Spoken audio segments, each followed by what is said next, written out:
Welcome back to OFFBounds. We are already in full holiday mode today, Christmas jumpers and all.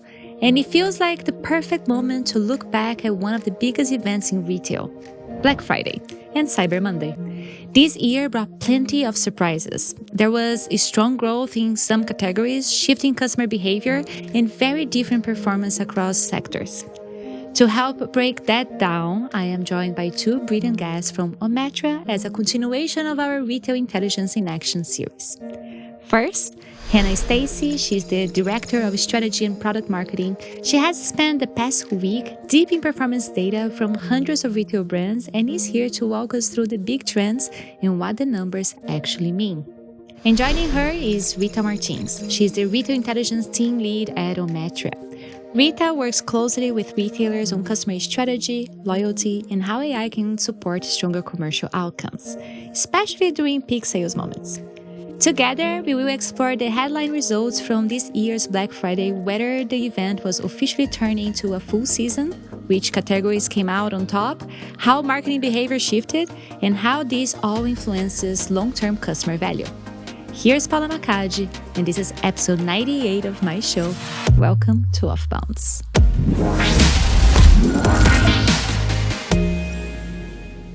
Ladies, welcome to OFFBounds. Such a pleasure to be here with you. Oh, it's great to be here. Yeah, thank you. Great sweater, Hannah. Great sweater. Oh, thank you. It's a charity shop bargain. We're just a few days away from the Black Friday, right? Like what just happened. Can you help us understand how it looks like in terms of numbers? Yeah, so I think this Black Friday was always projected to be quite a good one. We had PwC predicting 1.5% growth. We had Adobe with 4% growth. Sorry, all the numbers are on my card. Yeah, And Ometria's clients overall did even better than that, with 15% year-on-year growth across every vertical. A lot of the other indicators that we typically see with e-commerce were also up, so an 8% increase in the number of orders. We had a 5% increase in average order value and a 7% increase in items per basket, so increases everywhere. So that means that we had a very good Black Friday this year. I think so. Yeah, we had this idea already. Yeah. It was slightly surprising in the sense that, we know that every year Black Friday tops the previous year. That's what we've been seeing from a top line perspective. But I think AOV being up really surprised me personally, just because, what we were seeing in the year was a bit more like tightening spend trends and, the macroeconomic situation.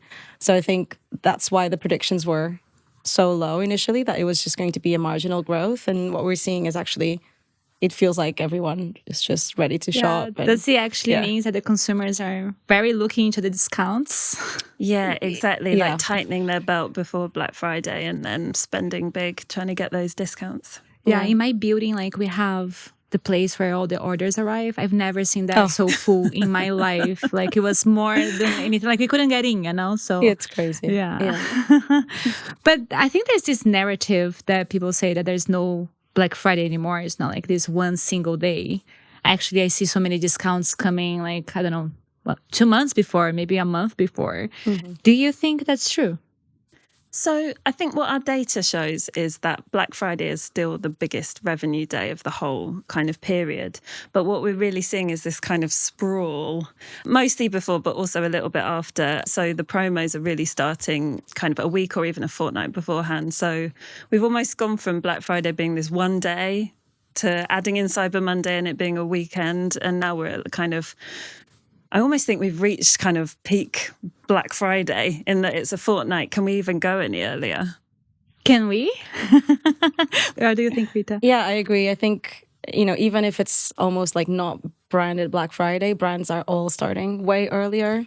We've seen that in the data that, even the 15 days before the day, the 9 days before the day, there was an increase in every single day. So it's not like, certain days performed better. There was just like more sales, more revenue every day leading up to Black Friday, even if Black Friday was the winner from a, unique day perspective.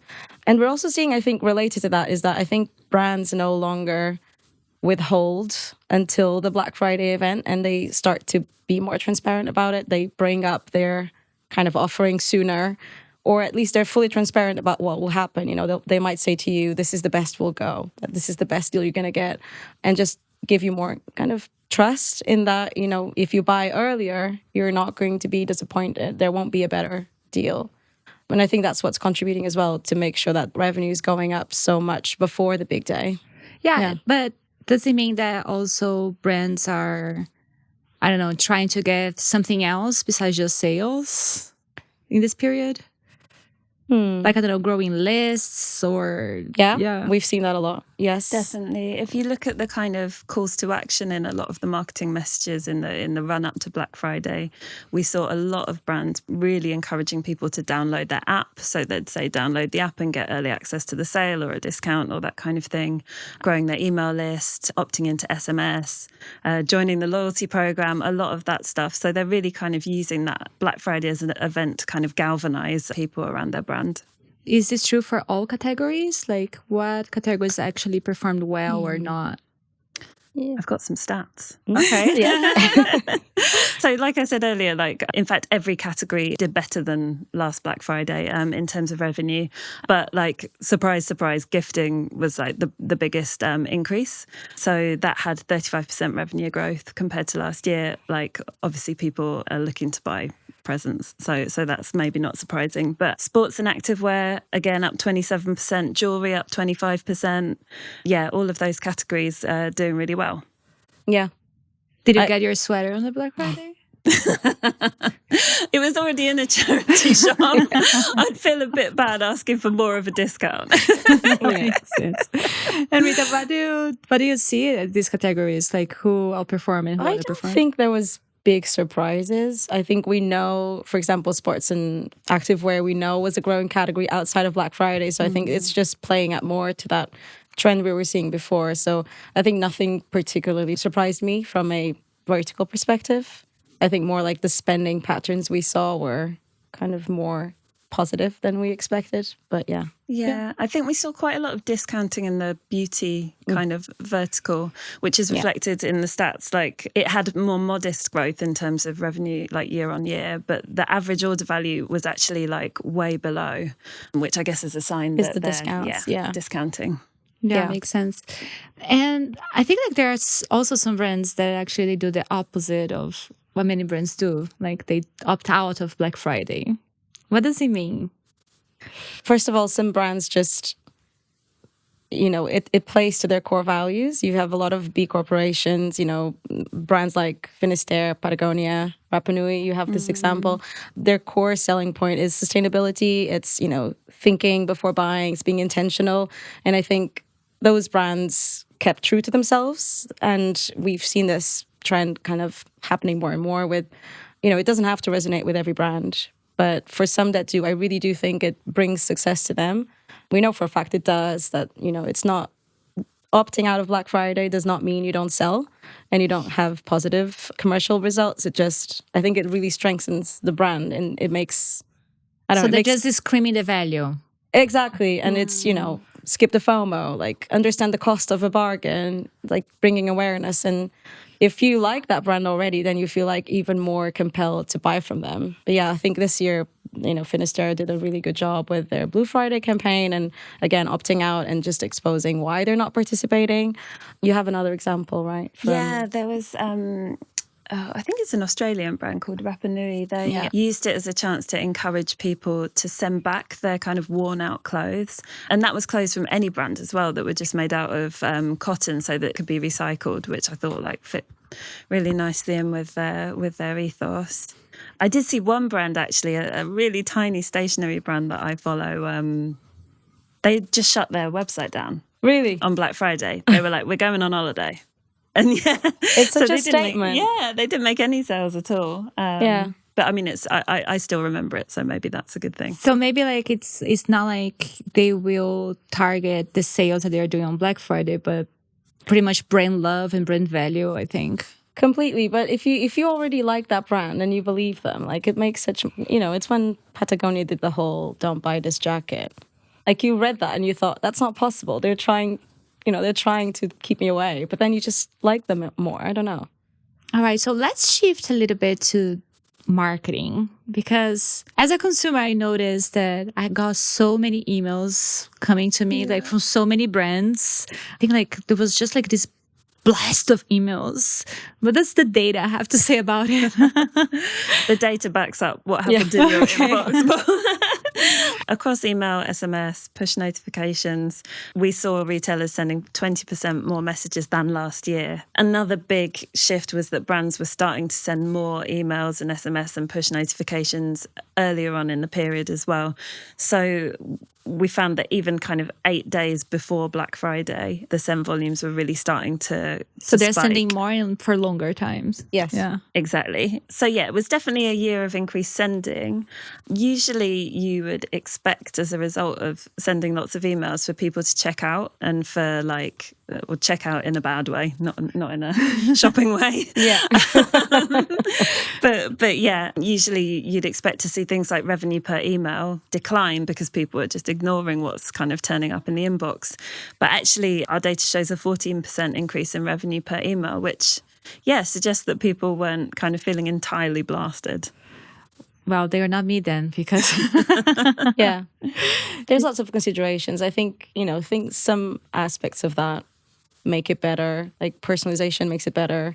Knowing what channels you're opted into, if done right, also makes it better in the sense of the noise. And if it's all an orchestrated experience, then hopefully the signs you're showing the inbox are coming back to you.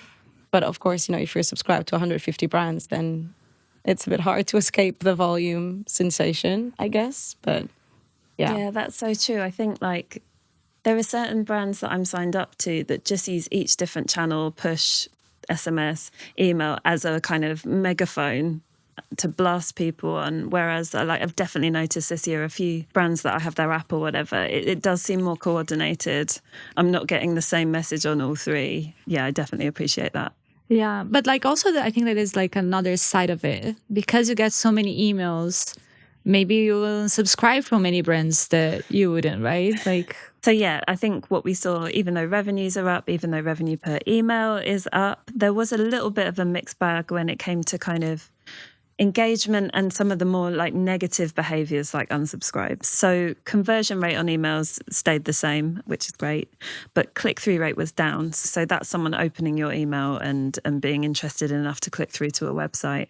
That is part of a kind of general industry trend that we're seeing, not just at Black Friday, that retailers are having to work a lot harder to get, like, earn those clicks through from their email. But I guess the most and least surprising of all is unsubscribes, which were up 42% year on year, which is a really significant figure. And I think, having talked about it as a team, I think it really comes down to that increased send volume. We're seeing certain categories like consumer electronics have a higher unsubscribe rate than others as well, which I guess it's probably just people signing up for a deal and then receiving a few emails. I can see that. Like electronics is not something I buy every day. So I think like I don't need a new computer every year for Black Friday. So why are you blasting me? Something like that, maybe. Yeah, and I think some verticals have it easier in that sense. Like it's easier to build from a brand where you can like be, I guess, told a story more easily. I think, for example, fashion, jewelry, beauty, there's so much to be told about your products and your product line. You have an easy way of acquiring a contact, trying to convert you into a customer, and then naturally continuing that story with you as a customer. Whereas for some verticals, consumer electronics is a bit more transactional. It's a bit less like you can still obviously, hopefully, retain them, but it's not from an email perspective, from a communications perspective. I think it's a lot more of those bargain, deal hunter situation over the period. But also I wanted to touch base on what you shared from a click-through rate perspective and just naturally seeing engagement go down. It's something we've seen year on year over the last 2-3 years. And it's really related as well to the fact that when we think of CRM, now brands are kind of really expanding from a channel perspective and making sure that they are, talking to different audiences in different channels. They have their app, they have their SMS, they have their push notifications blasting out. And I think because we now have more channels to speak to on a one-to-one basis with customers, there's kind of a divided attention as well. So like maybe you're subscribed to email and SMS and you like both channels, but therefore like that means that you open some SMSs and some emails and kind of you have to almost divide your attention and naturally it's a bit, a result of fatigue. So yeah, I think I wouldn't say it's necessarily to do with lack of quality from a content perspective, but just, sheer volume. And yeah. Yeah, but if there's like there are so many brands blasting so many emails for so long now, like this communication that they have with the customer, is there a way to cut through the noise as customers are being so bombarded by information? A lot of the messaging that we're talking about is broadcast messaging, right? It's like sending one message to your entire database in the hope that someone will like it. I think one way of cutting through the noise is through automation, kind of behavioural emails that are responsive to customer behaviour rather than a kind of broadcast message. So things like abandoned basket, abandoned category, welcome emails, that kind of thing. On Black Friday, I think automated emails, so behavioural emails, accounted for about 2.5% of overall sends, but they drove, I think it was about 30% of revenue.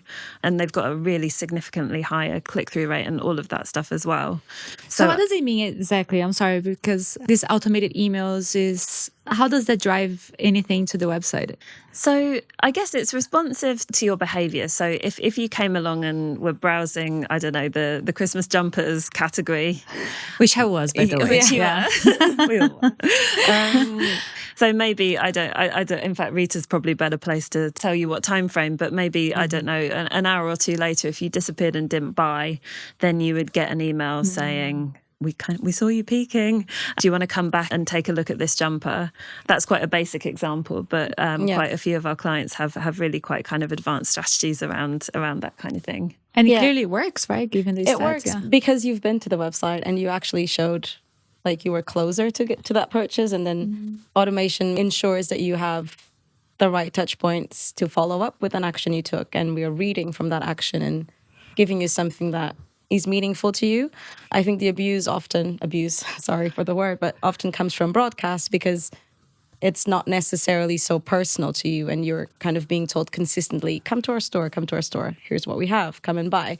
But obviously broadcast plays a part. It's there to drive demand for your products, and automation is just there on the other side to make sure you finish it and get it. So that's why it also has a better conversion rate. It's kind of responding to your action and having click through. Yeah, as you express interest already, it means that you just need a little push. Yeah, exactly. We have signals from you to show that you really like that jumper, and like maybe you're considering buying it. So we can show you more information. We can show you other reviews from people who have that jumper and have published that in social media. All of those would help. I think what is missing often in Black Friday is kind of the stop button, and the ability to say, if that person, for example, has already converted and actually purchased, maybe we can ease down on the overall communications. But we know from working with retailers all these years that it's a hard ask. Quite often there's a lot of pressure to continue sending and, hitting a top line revenue goal. So yeah, it's a bit of a hard one. There's a lot of balance to be had. Yeah, because then also we can consider that people might unsubscribe, like, hey, I bought it already. Exactly. Stop investing me. Yeah. It's the real cost, right, of continuing to do it and accepting that that person might not want to hear from you again, versus maybe wanting to preserve you. I think we've seen a great example from All Saints, for example, right? We have seen that they had a very particular welcome flow going out to anybody who shopped for the first time in the store and giving them a perk on an order, but you could only order and use that perk once the Black Friday season was over. So in the sense of, here, have something on, for your Christmas shopping. So already prompting you to shop again in still this kind of gifting period, but away from the big, heavy Black Friday discounts, which is really clever. Kind of, they're acknowledging for what you are. You're a Black Friday shopper. They're giving you something back again, and already trying to make you profitable, because I guarantee you, 9 out of 10 times, if you buy a second time, you're basically profitable to a retailer. So I think that's a great strategy for how to enroll these customers who are coming in the door for the first time and trying to retain them at least for a second purchase. Exactly. Yeah. And not at the big expense of a big drop, right? Yeah. I think another tactic that we've been seeing a bit more is just taking a bit more of a segmented approach to that broadcast strategy. finding groups of customers who you believe will be good value and kind of tailoring the message to them. We saw an example, I can't remember the retail brand now, but they'd quite clearly targeted shoppers who had shopped last Black Friday and said, hey, come back again. Like, we know you shopped last Black Friday. So there's that. We also saw a campaign from Office that was targeting people who hadn't yet bought from the Black Friday sale, with a subject line of, hey, we've noticed you haven't bought from us yet, which maybe, I don't know if it's accusatory. It does feel different, right? It does feel like, oh, they picked that about me. Oh, okay? yeah, if we're getting 150 emails, there's one that actually communicates exactly to you. Exactly, right? Exactly. Yeah. That's actually a great take for my next question, because I think as we continue to talk so much about AI, and I think like in this podcast, every episode was about AI. Yes. Did AI play a role for this Black Friday? I think from a retailer perspective, it really has, at least with some of our clients for sure. Black Friday is a volume game, right? It's when you have the biggest demand of the year, you know you're going to get your biggest chance of converting so many new customers. I think what AI has, the way we've used it, has helped is identify groups of customers that might have more potential than others. So, taking all the learnings that we have as part of having a customer data platform, it's almost guaranteed that, for example, cohorts that acquired over Black Friday are not going to be as profitable as compared to the rest of the year. So how we've used AI is to understand, like, within those groups, who should I spend time on? Like, who is worth pursuing that you might turn around, and also learning about those customers. So what sorts of behaviors can I expect from this group? And why does that matter? It matters because you can really make sure that comes to life from a, content perspective and what you put in front of them. You might learn that, you have customers coming in, for example, for your lowest priced item. And that's the item that's going to bring in people because, it's entry point. But you might also learn that those customers, they're not very eager to cross shop from whatever else you have on the store. So you're going to have to accept that those customers only like that and only shop at that price point. You can do so much with that. You can have a post-purchase journey that goes out a bit quicker, or, playing around that category only, and just accepting that, that's that customer. And if you want to keep it, it's that you need to put more of that in front of them, and just doubling down on it and try and turn them around again as quickly as possible. So that's one way we've been using AI. I mean, there's all sorts of functionality that maybe, Hannah, you can talk more about, but as part of the platform, there's a lot that you can use to make the experience better. Yeah, this is very interesting, actually, because then you... Like, it's almost like the segmentation we're talking about. You see the ones... entirely that. I think, to put it into words, it's audience selection and AI-driven segmentation. Who are the ones that are going to buy more throughout the year? Who are the ones that only shop small, tiny products, super discounted? Yeah, exactly. Yeah. Like one of our beauty clients, they sell lots of different beauty brands. They're a marketplace. And they certainly used this kind of category affinity profiling that our platform does to be like, right, this person's really into this kind of brand or this like makeup type. Therefore, we're going to send them an email like fully about that. And certainly, like, the uplift on that was like really good. Yeah, I think a lot of the times the problem is there's not enough time to make those come to life. But every time there's kind of an AI feature being used for communication purposes, there's always better engagement, better conversion rates, and just better results. And I think that's the case we've been trying to make as well.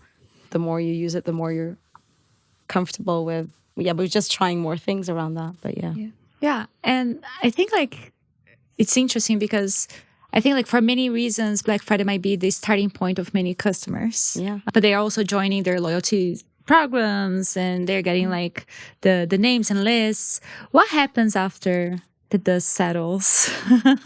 Do they stay? There's some great stats coming for that. Yeah. So, interestingly, these Black Friday, Cyber Monday shoppers do seem like a very distinct cohort for most brands. And actually, they're really challenging. These types of shoppers basically have a 6 times lower retention rate than a customer acquired the rest of the year, which is like a big challenge, right? And so, I think what we're really trying to encourage is for retail brands to think about these guys as a separate segment, and as Rita was saying earlier, kind of implement strategies to get them shopping. Because, like, I mean, in all likelihood, a lot of the customers acquired last week will never shop with you again. Not even the next Black Friday? Maybe we're gonna say that, you know, the percentage is much lower that do come back, and then within that percentage, like 90% of that would come back the following Black Friday event. So you can, you know already they're very sale oriented. It might be the only time of the year, depending on what you sell. You know, if you're a luxury store, that might be the only time of the year they actually get to shop with you. And again, that's okay. It's just knowing that in advance and making sure that they come back at all is part of the work. I'd also say, you know, Black Friday, obviously this episode is about Black Friday, but, you know, let's not forget that there's a lot of work being put throughout the year to keep these people on the list. So the value of a subscribed marketable contact is always higher than a non-subscribed, non-marketable contact. So being able to keep subscribers on the list is almost a goal on its own, that you'd want to continue post Black Friday to keep that subscription. Again, avoid people saying, "Oh God, you're too loud. Like, I don't want any more from you." I even liked you at first, but exactly. now... I liked you. I came for what you had. I bought it. It was great. But then after, you need to really deliver for those customers, not overdo it, and just, yeah.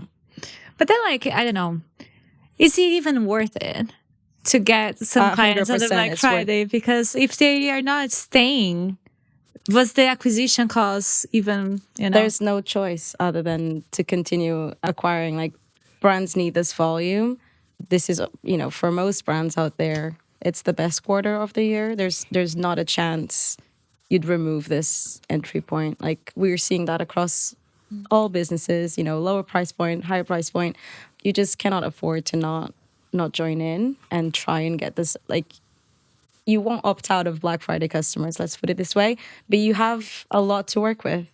If you have the right tech stack and the right kind of touch points in place, you can turn those customers around. Like, there's not a world where you wouldn't try that, unless you're not willing to discount or sell entry point categories or brands. Yeah, which is fair. That's actually my next question, because I see a lot of brands, and that might be just my perception, not database. That counts. That's why I'm asking you. That's fine. Yeah. I don't know. Brands give so much discounts during this time that I feel like sometimes it devalues. It takes the value out of the brand. Would I even shop any other time of the year if I know that that brand that charged me 500 is going to charge me 15, as an example, on Black Friday? What do you think about that? But do you feel that that's because you're an existing customer already, or because you think, oh, I no longer want it because it's not that premium?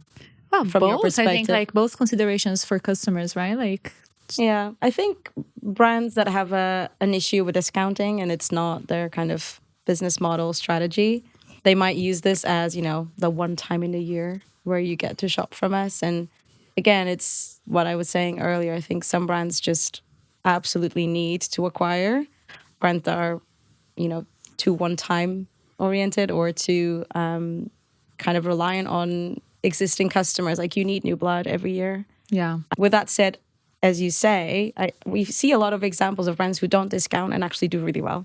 They stay true to their true selves. But is there like safe zone for promotions where you still drive sales, but you don't endanger the value of the brand? Yeah, for sure. I think from a personal perspective, an example that I've seen, you know, be really successful here is Uniqlo.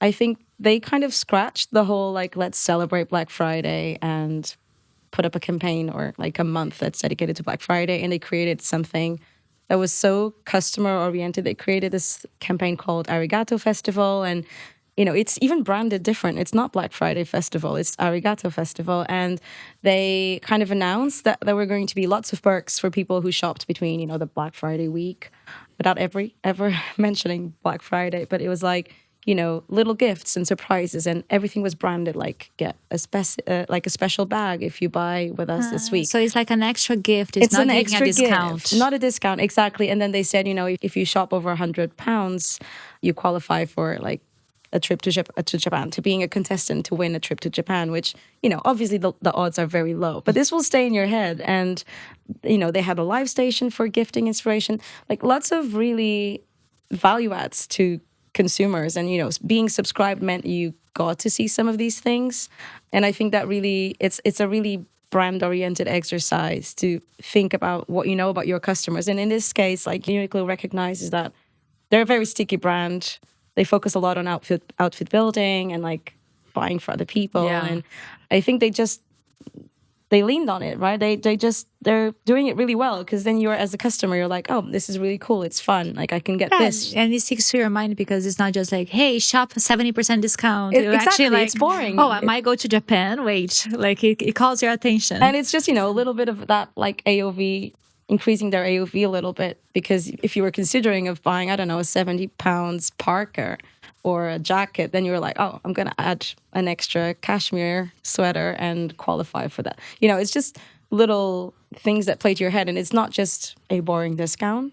They did discount. I'm not saying they didn't. And they do run sale, but you don't think of it as like the biggest weekend to hurt your margins situation, because that's something we hear a lot. We heard a lot this year.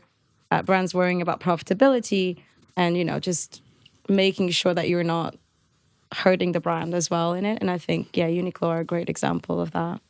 Mm-hmm. Yeah, I love Uniqlo because I don't know, Uniqlo. Oh yeah, yes. Her Christmas jacket is Guilty as charged. Guilty as charged. Yes. Oh yeah, because I go shop at Uniqlo when I need something. I never think about the discount if I'm gonna pay less. I know that I'm gonna pay a fair price for a good product, and I'm gonna be happy with it. So if I get an extra thing and I can even go to Japan, why not? Exactly, yeah. It was fun. It was like, speaking to your point on cutting through the noise, I thought this was a fun way of, this is not at all about just getting me, It's actually like using Black Friday for storytelling and brand experience. Exactly. Yeah. It's not to just acquire customers, but actually also, I don't know, just work on your brand. And I think it's really actually rewarding existing customers because, I think they're very good at that. Just from a retention perspective, they know people will shop at this time of year. Everyone shops at this time of year. And I think, again, Black Friday is often seen as an acquisition moment, which it is, but there is a huge slice of, and Hannah has some stats about it, but there's a huge slice of sales going into existing customers. So there is a lot to be said about catering to them and recognizing that. Yeah. What are the stats? So it's 55% of revenue generated was from existing customers versus 45% from new customers. So yeah, it is like definitely a massive retention event. That's shifted a little bit from last year, which I think it was the Brexit 50-48 kind of ratio. So yeah, if anything, things are moving more in a revenue from existing customers kind of direction. Yeah, so I think like what we're getting here is that brands need to think beyond just the acquisition of the customers or beyond just that purchase from that time, right? Like it's basically like enjoy this opportunity to tell your story. Yeah, I think there's a lot that brands are doing already to learn about what their customers like. I think it's getting that into an experience that is kind of harder. And also they're sitting on so much data, like so many data points about, if you have obviously a customer data platform and you can, integrate all of that, you start to ask the question, like, where should I start? Like, what should I sell to Paula based on what I know about her? Is that she likes running? Is that she likes sweaters? Is it that she shops only at Black Friday? There's so many angles to go for. And actually that's where AI has come into place a lot, at least from our perspective, in kind of helping identify behaviors that are worth looking at and valuing for your own experience perspective. Talking about that, I think like there's one message that has been very saturated, which is the VIP. Yes. I know, I can see your face. Yes. The VIP name. Yes, I know. Yeah. Does the magic still work for VIPs or it's already like kind of off? Only if they're actual VIPs and it's an actual VIP perk, right? Yeah. Like I got so many emails being like, hey, VIPs, our sales now open. And like, I've never shopped from these brands. So I don't know, it just feels disingenuous that to call me a VIP to them. Because I'm just like, I've never handed over my cash to you. Is there any way to measure the effectiveness of this? I think so. I think when there's a program in place, if you actually are able to identify who is in or who is not in, then you can really see the value of loyalty programs. They do drive CLV, they drive your order frequency, but only if it's like properly adding value to the customer. Yeah, I think in terms of, predictive lifetime value, we see the same. But again, it needs to be, to Hannah's point, Genuine. genuine, and you need to really be intentional about what you're willing to do. I know that a lot of brands often actually, they decide they want to do loyalty, but they don't actually know what loyalty means for their brand, and so they take a step back and they think, what is my intention here? What would my customer value? Like, it's not necessarily points or money off, but yeah, I think you have a great example for a loyalty brand, don't you? Oh yeah, Medicate, they've got me. Yeah, what did you do? They've got an amazing loyalty program, and actually, I think I'm one of those shoppers that Rita mentioned earlier. That like I'm a retained shopper. I'm always going to come back and buy, but I did come back at Black Friday when it was 20% cheaper, which is fine. Which is absolutely like every brand knows you will, and I think there's nothing bad about rewarding your existing customers, but.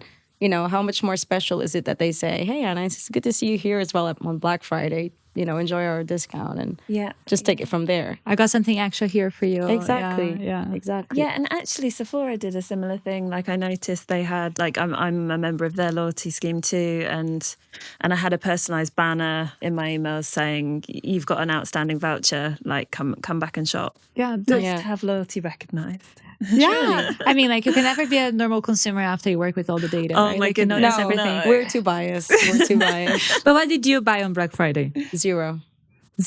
I bought before Black Friday. Yeah. What did you get? I think it started working earlier into our heads, and I think it's towards the point I was mentioning earlier on trust. Like, so many brands this year opted by just upfront telling you, this is the campaign, this is what we're going to do. It runs till the 7th of December. Go ahead and enjoy buying without FOMO. Like, and that was such a great thing to do. And because then you really think, oh, okay, actually, I don't have to rush. It doesn't have to be Black Friday. I can actually do it without feeling like I'm going to lose, a bigger discount up. And like, I don't know, go through a website crash or something. Like, that it's going to be working. Yeah, like, actually, I've got quite a good example of why kind of opting out of Black Friday isn't necessarily a bad thing. In that, like, I feel like, especially in our office, because we work with so many retail brands, everyone is just talking about shopping in the lead up to Black Friday. Yeah. And I actually ended up buying a pair of a brand called Vagabond, but I bought them full price. But it was part of that, like, Black Friday hype. That caused me to go and shop, because everyone was in that kind of like, I'm going to get a bargain mode. So I think even brands that don't participate in it, like, kind of directly, like, still kind of reap the rewards of that kind of heightened consumer time. Yeah, and I don't know if you've noticed as well, some of the biggest brands in the world, they don't even push you for it. Like, so think of Zara. Zara did not send me one Black Friday email. I don't even know if they did Black Friday. No. Exactly. And it's, they are going to sell, and you're going to go. If you're in a shopping mode for a fashion brand, you will go into a Zara shop. And I think that, as you say, like, sometimes brands don't even need that extra push, and you will just go, even if it's out of the fear that it'll sell out or like sizes will go. And I think these brands know that they don't have to do it. So is that your key takeaway from this Black Friday? No, I think the key takeaway is that it's just a shopping moment, that it's guaranteed to play into people's head. I think how brands show up and deliver on that beyond the date is what really counts, I would say. But I'm very intentional about my purchases, so I value that. I like to see what they do after. What's your takeaway from this Black Friday? I don't know. I think I was most surprised by the kind of retention rate of a Black Friday shopper stats. Like that, I think, that does seem like a really big kind of challenging area, that you've just kind of acquired this group of people who act in a completely different way to people that you acquire the rest of the time. And obviously the kind of challenge of extracting as much revenue from that group as possible. Yeah, how to work with them throughout the year so they can shop again. Yeah. And just accepting that, imagine if it was a big purchase, like a considerate purchase that, you waited all year to buy that expensive sofa. You're not going to buy another sofa in the following month, but keeping you, like deciding what best action is for you, a sofa buyer, is a hard thing to think about because you obviously want to cross sell for the living room and do things like that, thinking of homewares. But Yeah, that pillow look very good. exactly. But just designing that like intention for you versus, if I went in and bought a pair of socks, like you should be trying to get me to buy again very soon. Anything else, just even if it's another pair of socks, you need a second order straight away to start getting that person like really brand loyal. But yeah, setting those objectives against different segments of your base is really the key. Yeah. And so the last question before we end this interview, what retailers should be doing 6 months from now to have a even more successful Black Friday next year?